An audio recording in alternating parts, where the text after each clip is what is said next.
เนาะพี่น้องเนาะตัดภาพมาอีกบาทนี้อยู่พี่เด้อพี่น้องไอ้บาทนี่เนาะ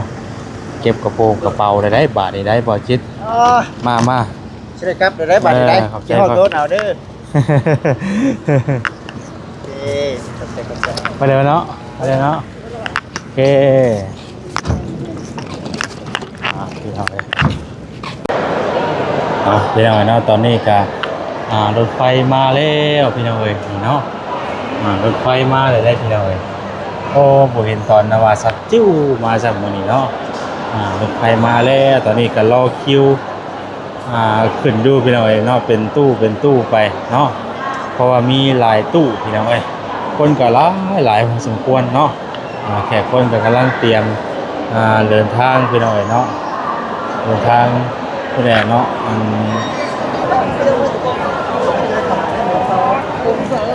คนหลายเนาะ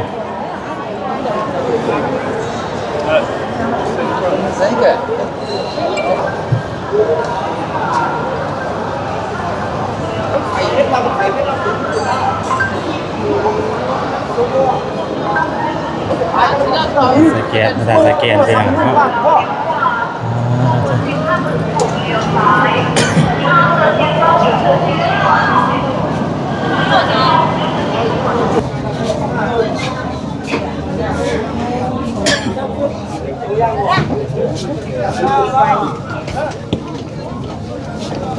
อุ้ยใช้เบอร์18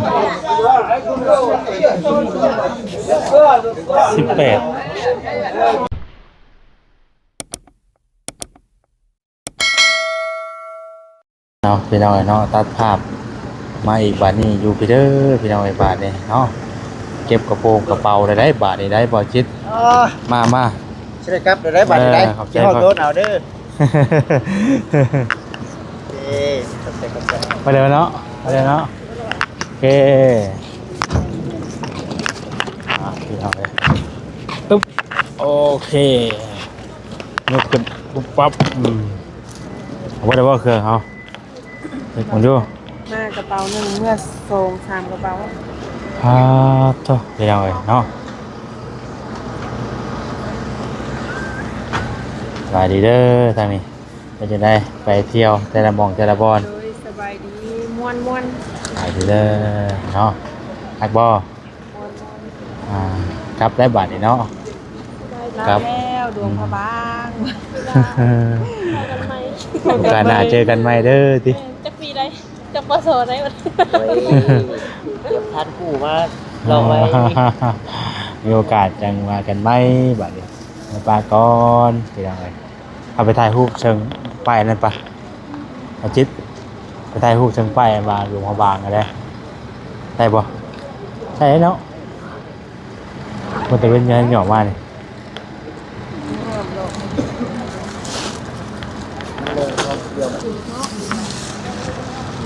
พี่น้องเนาะ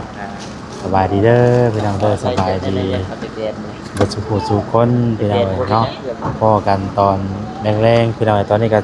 4 โมงเนาะ4 โมง5 โมง6 โมง6 โมงพี่น้องเนาะ6 โมงได้เวลากับเวียงจันทร์พี่น้องเนาะดวงพระบางฮอดเวียงจันทร์พี่น้องขี่รถไฟกลับคือเก่าพี่น้องเนาะมาบรรยากาศนำกันเด้อพี่น้องเด้อมาถ่าพี่น้องหลังจากที่ว่าพากันไปย่างเลาะลายหมอกลายบอนเนาะลายที่ลายทางโอ้พี่น้องไปเปิดหูเปิดตาลายหมอกลายบอนป้าเอาตัวนี้บ่แซนสิยู่ไปว่าตัวคือลายได้บาทเจ้าจักมันยังไม่ยากอ่ะ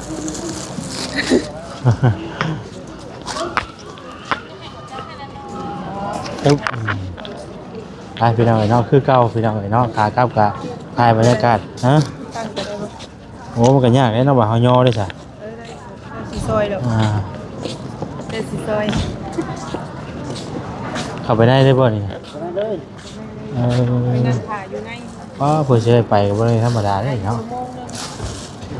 ก็บ่เฮิงได้น่ะมันว่าสิไปเที่ยวกันเอิ้นดีแล้วถ่ายรูปก่อนบ่จิตถ่ายรูปกันเป็นหยังเอ้าเพิ่นก็ฮะ ใช่บ่ ฮะ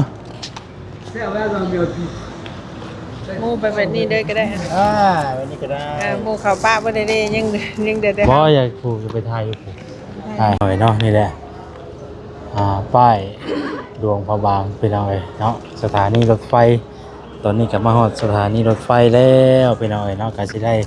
เดินทางกลับกล้องก็จะเป็นสีหมอกๆเนาะมันเป็นน้ำอากาศเนาะ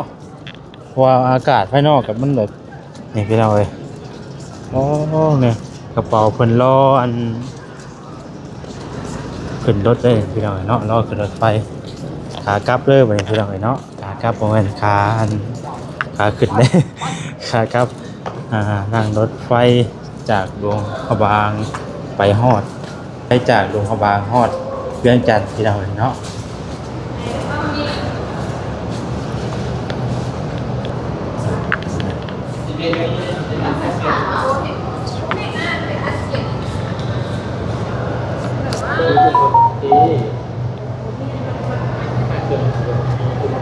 ใช่ไปพี่น้องเอ้ยขับเปิดทำกันเนาะขับไปทางไหนได้บู๊ก็นั่งรออยู่ทางในพี่เลยข่วงก็ดีพี่น้องเอ้ยเนาะอยู่ทางนี้ก็ได้ใช่ปวดกระเป๋าอีกได้พี่น้องเอ้ยบานเนาะชุบมา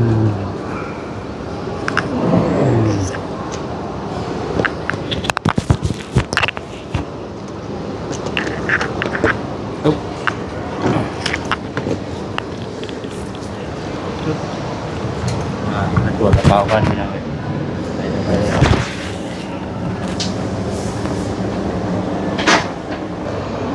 ไปเป็นยังไงเนาะปวดกระเป๋าเป็นที่เรียบร้อยแล้วตัวที่ว่าคนลายดีเลยพี่น้องเนาะลายพ่วงใหญ่ดีตัวคนลายเลยพี่น้องนั่งรอเต็มอยู่ไม่อยากย้อนแสงเนี่ยพี่น้องเนาะช่วงยามมันโมงช่วงนี้นะอากาศมันมืดหมอกพี่น้องเนาะโอ้รถไฟกับมีหลายแบบเลยพี่น้องเนาะบ่ได้มีแต่ว่าอันเดียวมีทั้งขนส่ง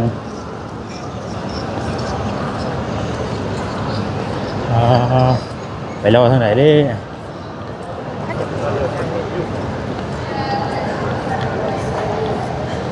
พี่น้องเรียนสลายอยู่อันนี้คือขากลับพี่น้องเลย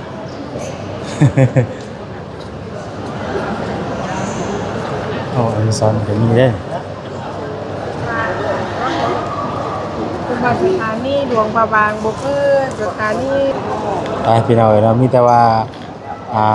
ตั้งมาแสนจะถ่ายเป็นตอนให้พี่น้องเบิ่งเนาะส่งรถไฟมาตอนนี้ก็มานั่งรอถ่ายซะก่อนเบิ่งบรรยากาศนำกันใหม่อีกเด้อพี่น้องเด้อพี่น้องเนาะตอนนี้ก็รถไฟมาแล้วพี่น้องเอ้ยเนาะรถไฟมาเลยได้พี่น้องเอ้ยโอ้บ่เห็นตอนนว่าสักจิ้วมาจากมื้อนี้เนาะรถไฟมาแล้วตอนนี้ก็รอคิวขึ้นดูพี่น้องเอ้ยเนาะเป็นตู้ไปเนาะเพราะว่ามีหลายตู้พี่น้องเอ้ยคนก็หลายพอสมควรเนาะแขกคนก็กำลังเตรียมเดินทางพี่น้องเอ้ยเนาะเดินทางผู้ใดเนาะอาจจะได้ห้วยจอดลงอยู่วังเวียงพี่น้องเอ้ยเนาะวังเวียงหน่อยนึงแล้วก็ไปต่อฮอดเวียงจันทน์พี่น้องเอ้ยคนหลายเนาะคนหลายพอสมควรพี่น้องเป็นเท่าไรร้อยพุ่นแหละเนาะเป็นเท่าไรร้อยเป็นพันพุ่นแหละพี่น้องอาจจะว่าอะไรกันเลยเนาะหลายดีนะพี่น้องมองกันว่าเนาะบรรยากาศตอนขึ้นรถไฟคือเก่าเด้อพี่น้องเด้อเนาะเอาไปมาทางใดกันขอให้ตลอดปลอดภัยทุกคนที่กำลังเดินทางไปใส่มาใส่เนาะให้ปลอดภัยเบิดทุกคนเด้อพี่น้องเด้อไปถ้าเขาก็จะเตรียมกระเป๋าพี่น้องเลย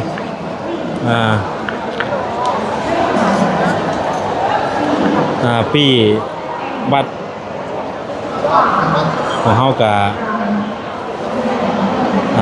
ดวงพระบางฮอดนครดวงเวียงจันทน์พี่น้องเนาะ 330,000 กีบเนาะอันนี้เดินทางจากหลวงพระบางฮอดนครหลวงเวียงจันทร์พี่น้องเนาะ330,000 กีบ ไปเตรียมโต๊ะบาทนี่เนาะ สัมภาระเนาะอย่าลืมมานุ่งมานั่งมาแน่งเนาะ ช่วยนะบาทได้ ทำไม คุณหลายแค่ เข้าไปต่อคิวทั้งไรเฮาจะไปพายไปต่อคิวก่อนเนาะมาคำคุยโทษ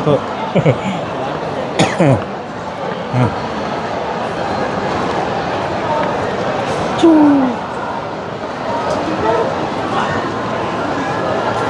หลายกันยายอะไรกันแต่ว่าเฮามันก็ไหวอยู่แล้วแหละเพราะว่า คุณหลายแค่นี่ เพราะว่าต่างคนกับต่างตู้เด้ใช่ไหมนนท์เด้ ของใครของมัน มีตู้อยู่เลยเนาะข้ามเอาตุ้มหน้ามาถิ่มนี่ก่อนมีถิ่มประทงได้ เนาะ ตามมาแล้วพี่ ไปเอาไงเนาะในเวลาเดินทางแล้วบาทนี่เตรียมขึ้นเอามาทางนั้นบ่ไปเอาพี่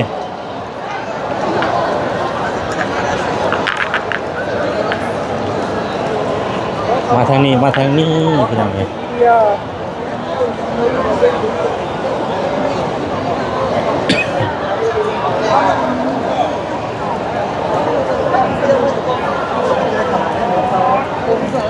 คนหลายเนาะ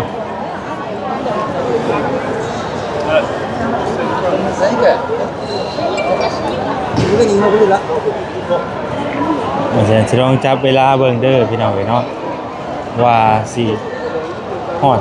จักชั่วโมงเนาะจักชั่วโมงจังสิฮอดเนาะเดี๋ยวสิจับเวลาเบิ่งว่า ดีๆได้ว่าเสียงยังได้ตาม ว่าแล้วไงเนาะ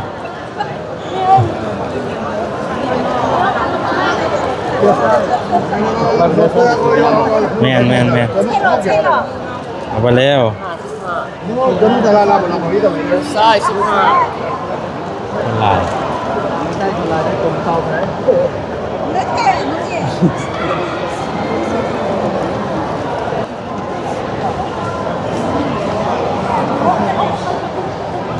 เราคิวกับให้เขาย่างออกจะเรียกว่าบ่เห็นอย่างเนาะ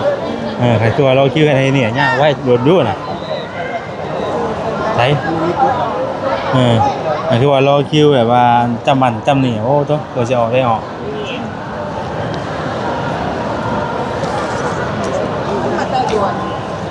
คนที่ถ่ายสแกนได้นี่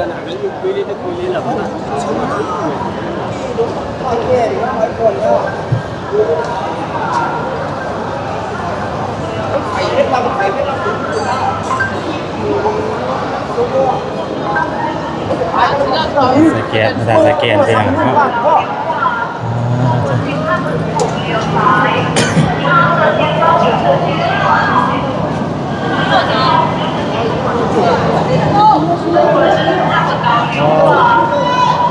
หลายแห่ง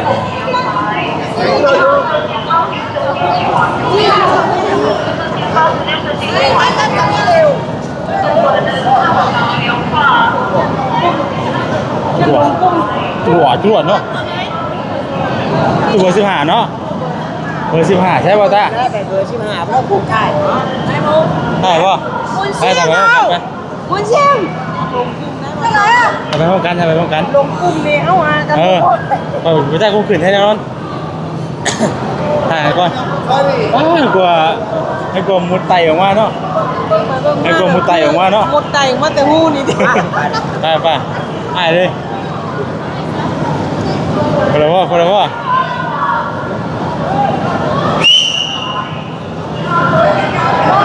โอ้ยยังไงลงท่า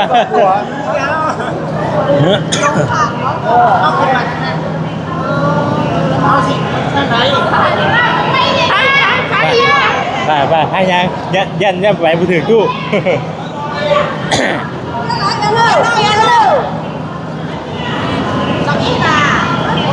18 ชั่วโมง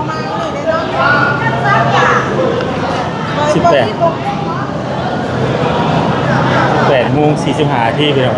เป๊ะเลยเนาะเป๊ะตามที่ว่าเพิ่นกำหนดไว้เลยอีดอกแน่นอนอีดอก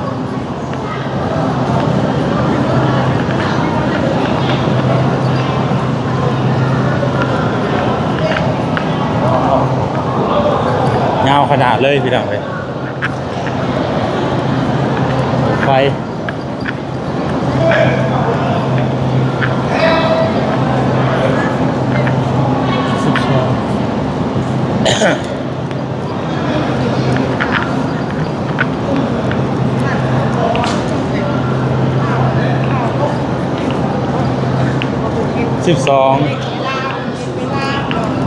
ไป หมดเวลากับเพลงต้องมาหอด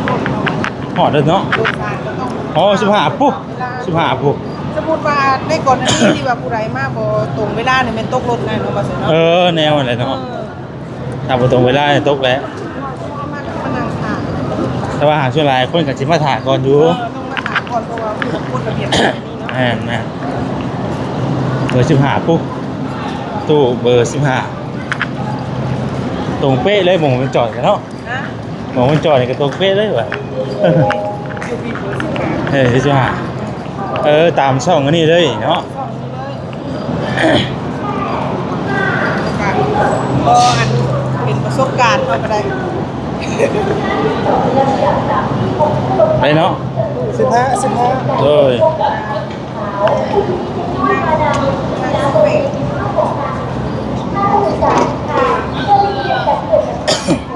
ว่าอยู่ตายกินๆๆน้อง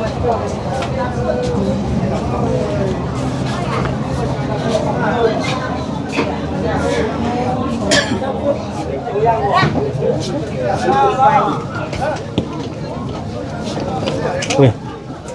ใช้เบอร์18 18ดี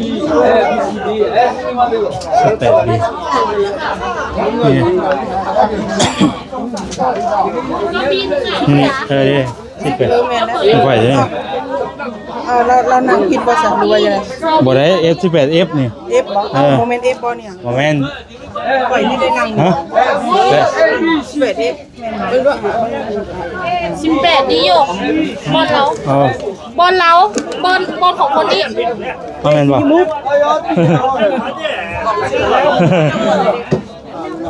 เบิ่ง เราเลยบอกผิดเหรอ ตู้เจ้าตู้ไหนล่ะ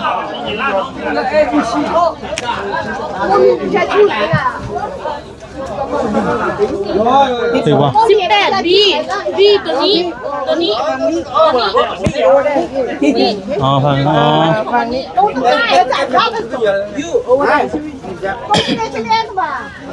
ของเขาเปิด10เขาเป็น ได้ ได้ไม่ข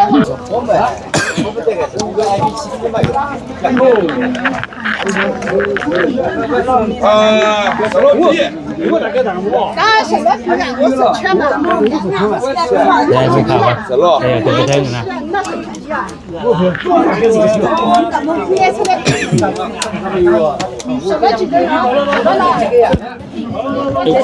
สลับพี่อะไรอืม ทางยังหน่อยแล้วภาษา โอเค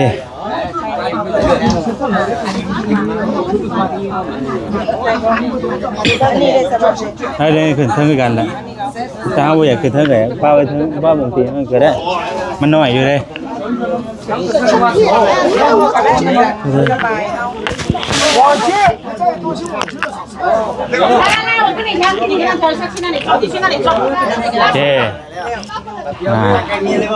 มื้อนี้ได้นั่งไอ้เมีย เอาเคยกันป่ะจ๊ะอ๋อเดียวกันอยู่คือจะมาบุญนี่มันถึงท้ายเนาะ เอ้าบ่ถือก็สิเป็นหยังนั่งกันน้อยพากันได้เป็นไรกันสองเมียกันอยู่เนาะ ไปล้างคือเราไปล้างเมื่อคือเราวันนี้กัน เอาไปล้างไว้บ่อ่ะ อ๋อ B กับ F เนาะอยู่ด้วยกันใกล้กันเนาะ ป้าไม่ใส่ละบัดนี้ มันยัง โอ้ยุ่งเจ้าอ่ะโอ้ตกใจเบิดอย่ามันเนี่ย ยันยันเอาไว้ลงกันแต่นี่มาได้เจ้าก็ลงมาได้อีกว่าเอาแล้วเนาะ พี่น้องเนาะตอนนี้ก็ขึ้นมารถไฟแล้วพี่น้องเนาะช่วงแรกๆก็สิวุ่นนิดนึงเพราะว่าให้มันทันเวลาดิ กับอันคนที่นางเจ้า แม่นสมมติว่าตั้งใจคนบอกนะเรายังฟังเข้าใจยังบ่มีมึงนางสม เอาเป็นเนาะ ว่าเป็นความจริงแล้วเราได้นางกระโมเราได้ เอาก็3ปีได้บ่เป็นกระเป๋าเธอไปของเราเด้ มา3ปีเอาไว้กับพี่ เอาพี่น้องเนาะมีแต่ว่าติดตามเบิ่งกันเรื่อยๆเด้อพี่น้องเด้อเนาะเป็นจังไดขี่รถไฟพี่น้อง บางคนตามกล้องจะ ขี่รถไฟเดี๋ยวที่2เนาะเดี๋ยวที่2 ยังหาโต๊ะอยู่ หาตัวหาตังค์อยู่อ๋อ โอ้เซนขนาดคนจองแท้บางทียังเบิ่งบ่เป็นเนาะแต่คนมาเที่ยวนะ มันบ่เอาเองคือกันครับผู้บ่เคยมาเลย ในก่อนนี้แบบเข้าดูคนลงเบาภาษาก็แล้วได้เนาะ เฮาก็ซี่ตัวนี้ได้นี่ตัวนี้18ดีอยู่นี่เจ้ามันอยู่ใกล้กันนี่เอฟนี่ ตัวนี้บ่ได้ค่ะ บ่เอาเดี๋ยวประมาณนี้แหละพี่น้องเนาะติดตามบ่นำกันอีกเนาะบัดออกรถไฟพุ่นแหละพ่อกันบัดอันฮอดมันเวียงจันทน์เพิ่นเด้อพี่น้องเด้อบัดนี้เนาะเพราะว่าคือสิถ่ายหยังบ่ได้แล้วบัดนี้เพราะว่ามันมืดเด้พี่น้องเอ้ยคือสิบ่เห็นหยังเนาะพ่อกันอยู่เวียงจันทน์เพิ่นเด้อบัดนี้เด้อพี่น้องเด้อเนาะเนาะนี่ก็อยู่ภายในรถเพิ่นก็มาเซ็ตกระโปรงกระเป๋ายานมันตกกันนะเซ็ตความปลอดภัยเนาะเซ็ตความปลอดภัยอย่าว่ามันตกพี่น้องเอ้ยเนาะเป็นมาเซ็ตกระโปรงกระเป๋าแต่ว่าเวลาบีอย่างตกใส่นะมาเซ็กบางทีอย่ามันตกเนาะได้พุ่นน่ะนำบ่เสือ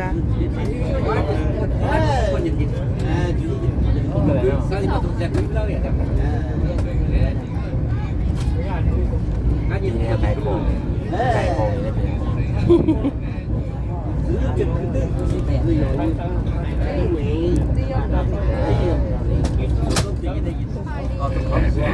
นสุกหาเลาะทายไปสิเด้อเนาะ ขาเนาะ คันขาเกินที่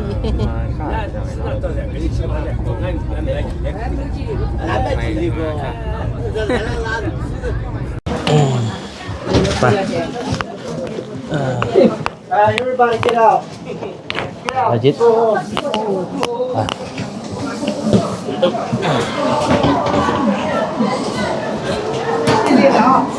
เฮ้ย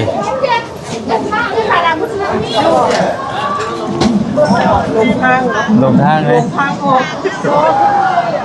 พอเนี่ยไป1 วันกระจกเลย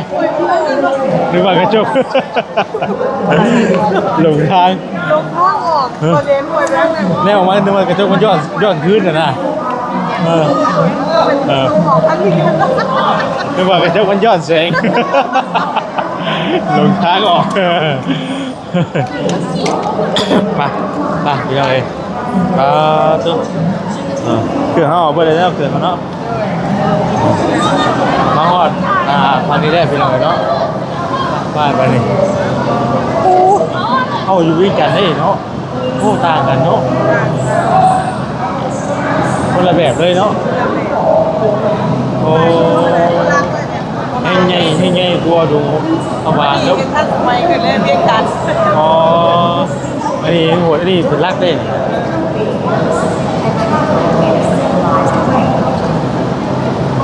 อ๋อพี่น้องเว้ยกันให้ไงเนาะ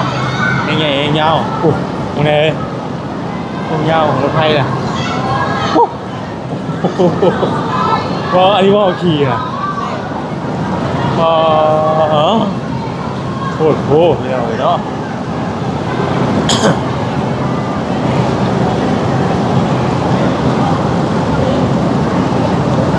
เขาแย่เลยเนาะเฮ้ยว่าท่าให้ใหญ่กว่าว่ามันอีกเนาะอยู่ด้วยกันนะคือเธอมึงกับแม่ใช่เลยจะพานไม่ใช่กว่า หัวกันว่าคนดินเลย โอ้โอ้ยบ่ได้หน่อยเนาะเรารับคนแต่ละเทื่อแม่นบ่ได้น้องแนวยาวเหยียดเลยบ่ อันน่ะมุ่นค่าโดยสารนี่ โอ้โหเลย แต่ละเที่ยว ให้ผมยาวน่ะ ตามกระตื้อ2 เนี่ย 3ตื้อนั่นน่ะ น้องแนวความยาวน่ะโอ้น้องแนวก็ปุ๊บยาวดีเนาะดีโตตะมาตะ งามเด้อ อ๋อชมว่ารถไฟอันเดียวกันก็เขานั่งตอนนั้นน่ะแต่ว่าเลือกตู้ซื้ออันเดียวกันนี่เขานั่งเขาจะนั่งโชนแบบที่มือนั่นน่ะโชนป้อแบบที่ น้ำบ่ไปสิน่ะ เนาะ มันก็อีกตามตู้คือกัน มาฮอดนครหลวงเวียงจันทน์แล้วไปหน่อยเนาะ อันนี้นครหลวงเหมือนกัน มีต่อกันได้ดิมันคือหัวจับในกันที่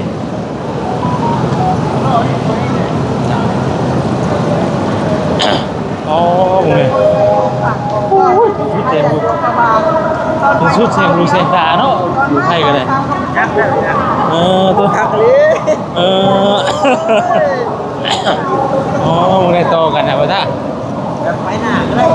ฮะ แต่มันรู้ว่าจะไปคนแรก อันนี้ก็ยาวดีโลโห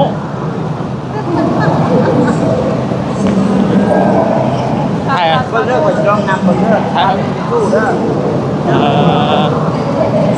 มาไหวไหม ตู้ จะอ่อนรถไฟยาวไปหน่อยเนาะยาวหักยาวเนี่ยยาวอีกยีโล แม่ตู้มาชิดตู้ เนี่ยแบบฉลาดไปแล้วเพี้ยงพ่อเพี้ยงกันลูกเลยเป็นป่าพ่อหน้ากันไปแล้วเนาะไม่ได้ว่านั่นเลยพ่อเพี้ยงกันเนี่ย พวกนี้ดิพวกนี้เลย พ่อเพี้ยงกันบ่มไปแล้วเนาะ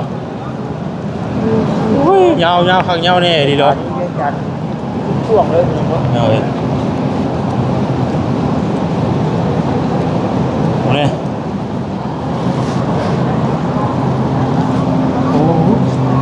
จอดรถไฟเงาพี่น้อย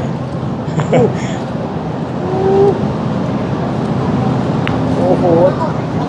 โอ้ จะไหนคนจีนเพิ่นไปก้อนเมืองเพิ่นแบบ เดี๋ยวว่า ตื่นรุ่นแบบโอ้เพิ่นไปขนาดเลย ฮะ ตื่นเต้นนะเพิ่นว่าแบบเพิ่นจับคนเบา ว่าไปดิไปเสกวัดอีกวะนี่ เสียแต่ละว่ากูได้บัดออกไปแล้วออกคิ้วแล้วบัด ไปนี่ได้บ่ เพิ่นก็สิกวดเนาะจะดูถ่ายด้วยปล่อยสิเอาไว้ด้วยกันพี่น้องไอ้เนาะมาหอทางออกไปทางออกเนาะ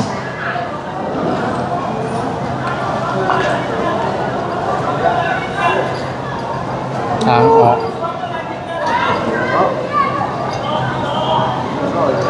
ได้บ่อ๋อ จุ๊บ ปู อีพ่ออ่ะ มาแต่ละเทื่อบ่ได้ธรรมดาเนาะเป็นไทรฮอดพันจังหวะฮะ บ่ได้นับ ฮะ บ่ได้นับพันน่ะ ฮะ บ่ได้นับพันน่ะว่ะ ว่าอะไรก็เอาเงินแต่ละบาทเป็นแต่ตื้อ โอ้ย เอ้าเนาะไอ้นี่ได้บ่ตา อ๋อบ่ เอาเรื่องตื้อแล้วได้เนาะโอ้นี่ดิ ดาบเรียนจังอะไรได้นี่ ส่วนนะประตูทางออกนี่เบื้อง ไปนอนเป็นมารถแล้วตอนนี้ก็ได้มีแต่ว่าที่ขอตัวชมก่อน